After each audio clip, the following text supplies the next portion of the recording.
Hi everyone, how you going? Hope you're having a great day today, and I'm back for another build. We're entering a very busy period with Windows 10 ending and Windows 11 being the new guy, and not everyone's computer is up to scratch, so I'm getting quite a few builds, and today is one of those. This is going to be actually for an architect. He's got a business and he's got about 6 or 7 computers, and I did an audit to make sure everything would go to 11 and one computer couldn't, and so he's buying a brand new computer for doing architect work. So we're building a computer for building, I guess. Anyway, so he asked me to make one up, and so I quoted him, and so this is what I've chosen for him. So we'll go over quickly what I've chosen. So I went for AMD because the rest of his computers in the office are all 3700Xs. Nowadays you'd go a 7700X, but I went for the 7700 mainly because it comes with a fan. I didn't want to have to muck around with liquid cooler in this instance because all the other computers in his office don't have liquid coolers except for his rendering machine. So just wanted to keep it all together the same.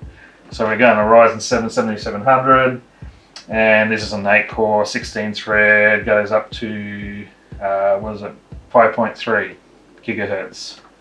So yeah, that'll be running the brains, plugging it into an MSI Pro B850-P Wi-Fi motherboard, so it's got all the latest stuff on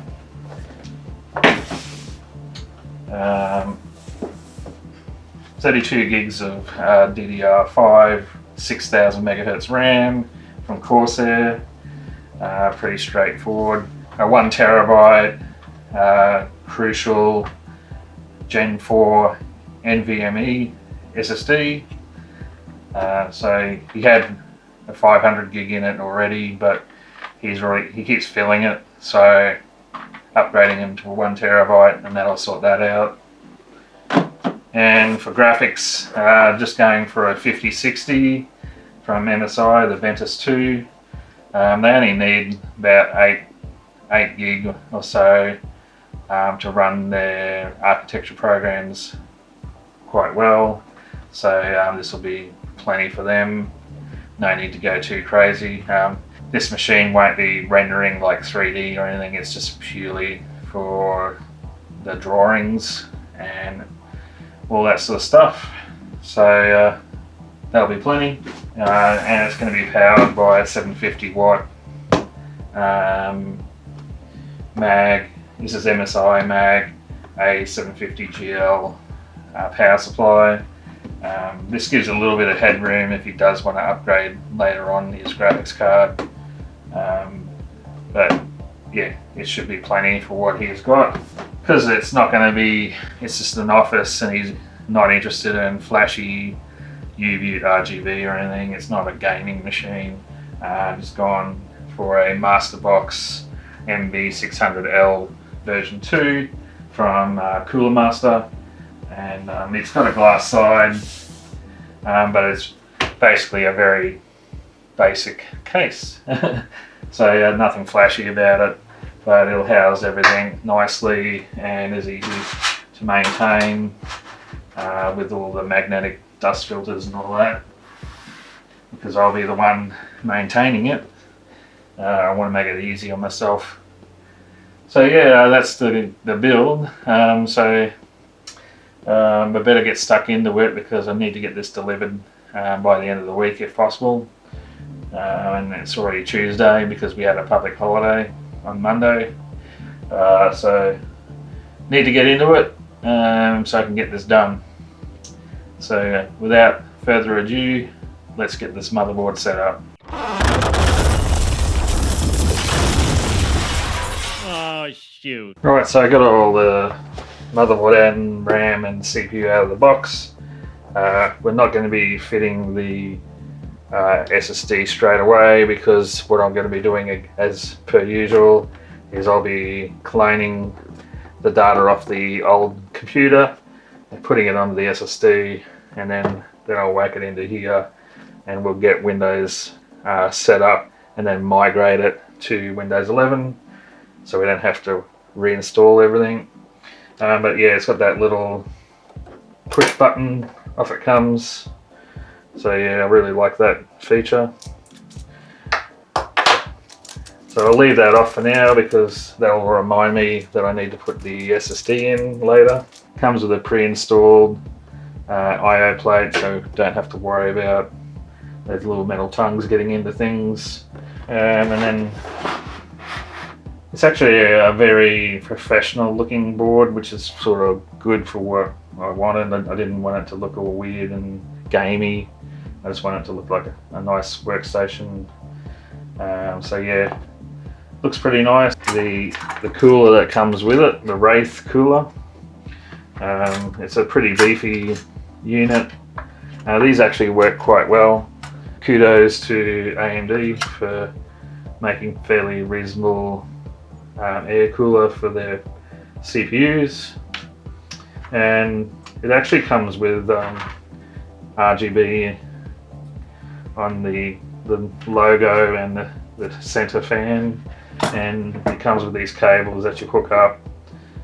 One is USB, and another one goes to your RGB header if you've got one on the board, and that way you can actually control the lighting on this. So I'll probably be trying to set it to something that's not very distracting. Otherwise, it could be quite annoying in an office environment. So I'll get on to installing the RAM and the heatsink. I usually do clean off the paste that they come with, because I like to use a better paste. And yeah, we'll get into it.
Alright, so motherboard is prepped, and we're all good to go. So next thing will be just getting the case ready, so I can install this. Alright, we'll switch over to that. Yeah, that's one fine looking barbecue pit. Why doesn't mine look like that? Okay, look, I'll just get this case ready. So these are on so tight, I need to use a drill to loosen them.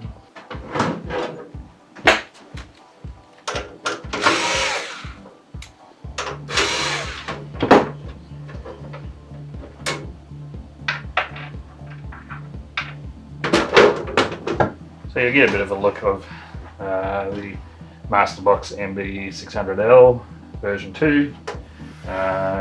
It does come with a pre-installed 120mm at the back, but no fans on the front, but it does have room for a 360mm radiator if you want, or a There's a 240mm at the top, or a 280. It's got the 140.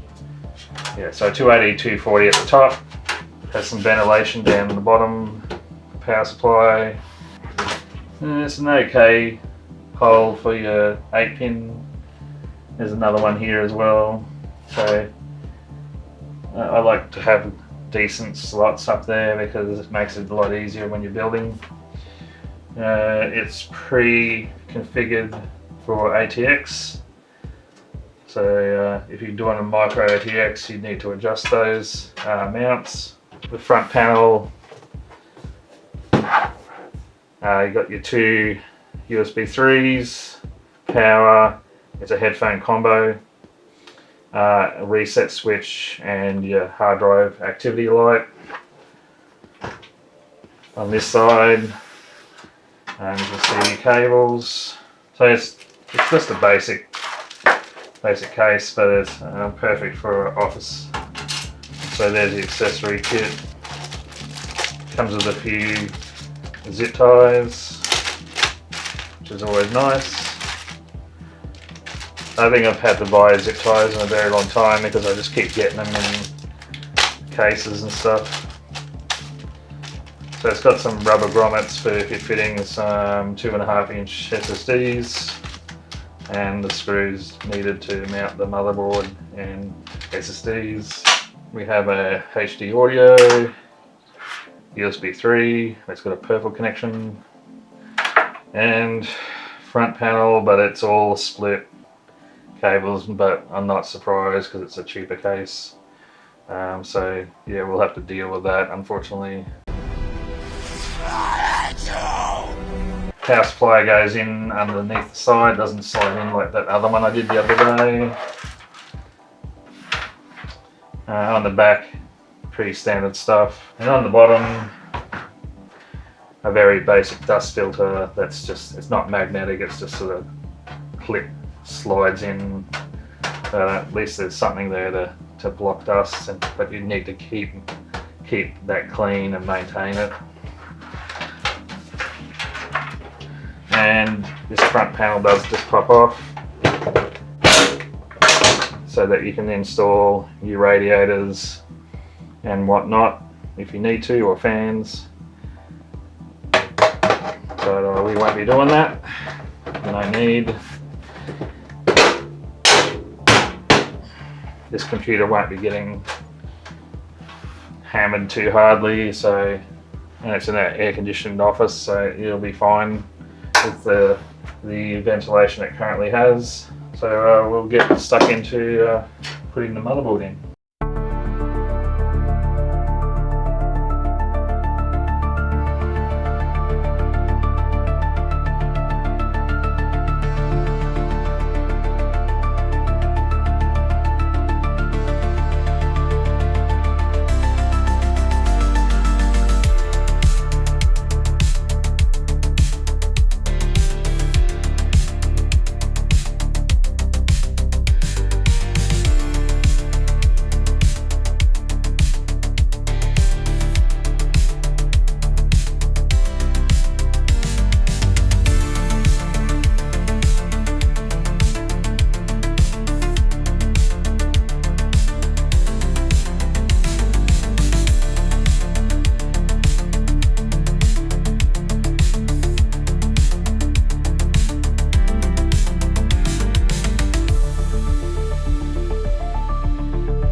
I wanted to show you the power supply before I prep it and put it in.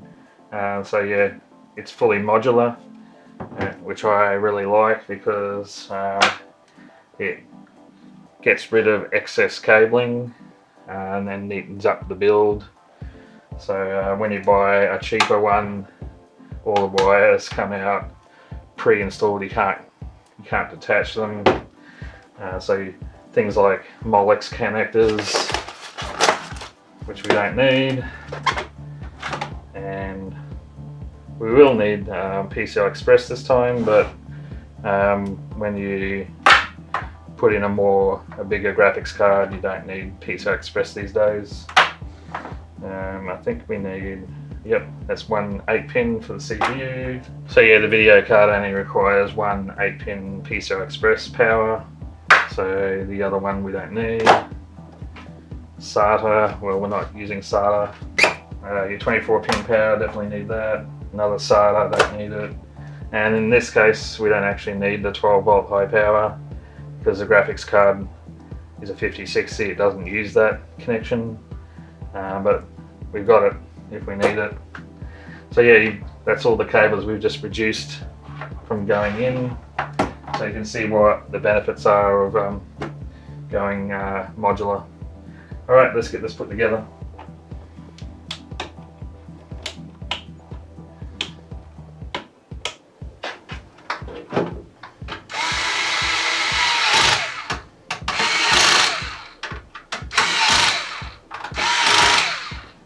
Alright, power supply's in. So the next step is to start doing basic wiring. Again, I won't be trying to make it super neat. We're just trying to get it to a point where I can switch the computer on and make sure all the basics work before neatening up everything. So let's do that. 15 minutes later. Alright, wiring is done. So now let's get the video card in, and then we can do a basic turn on. And as usual, when you're going to fit a video card, lay down the case, don't try and do it vertically. You just ask for trouble. That's how people crack the board down in here by trying to do it vertically, and they bend on it and it snaps. So yeah, don't be silly. This card won't require anti-sag because it's actually only just slightly bigger than the slot, so won't be an issue. So the screws and the mount will be plenty to hold this card in place.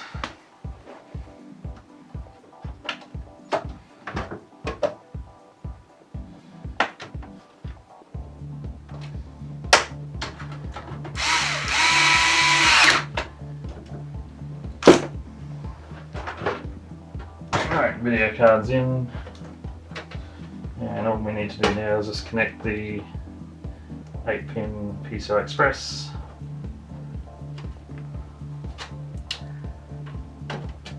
And voila, we're ready to do a basic turn on. So yeah, not a very hard computer to build. Nowhere near as complex as other ones I've done. Alright, let's get it over to the bench and plug it in, and let's see if it works. How's your father's project coming along? I think he's almost done. Yeah, he's done. Alright everyone, so it's on the desk now. We've got the basics plugged in, and it's time to switch it on and see if it all works before we tidy it all up and get it all good. So let's see what happens.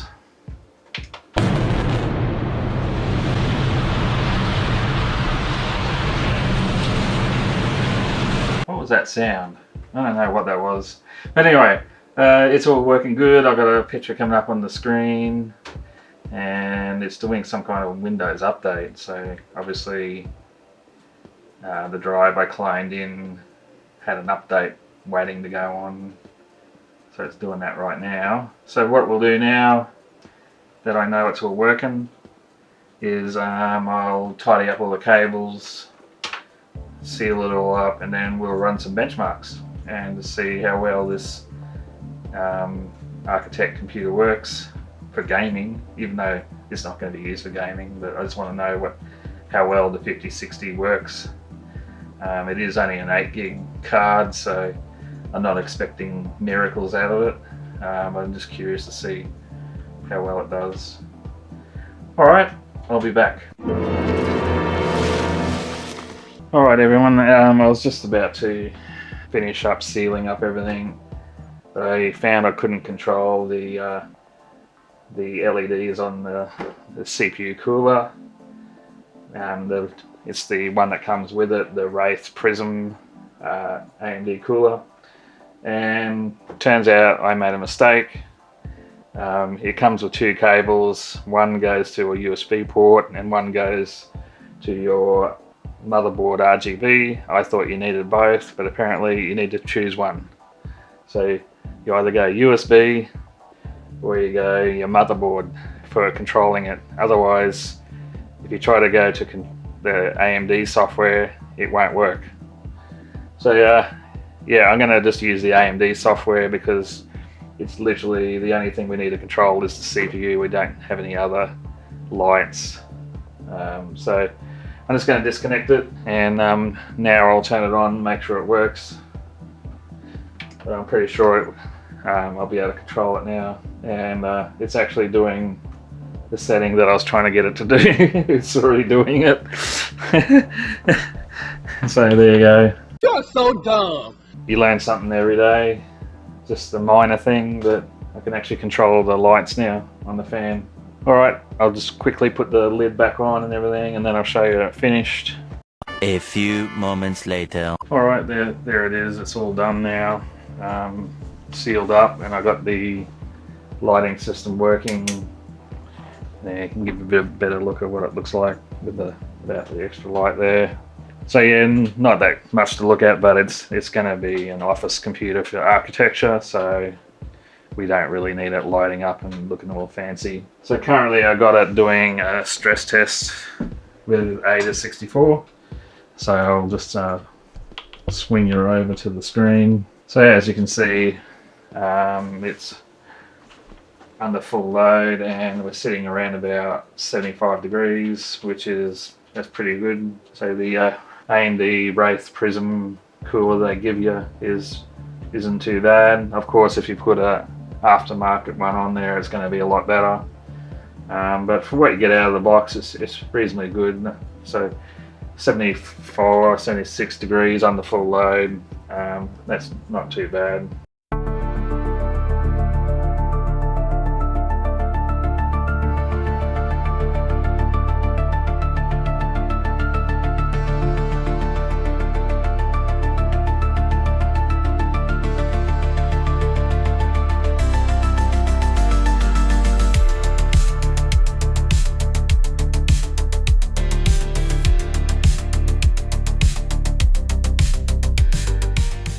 Score is 7,394. Yeah, not that great.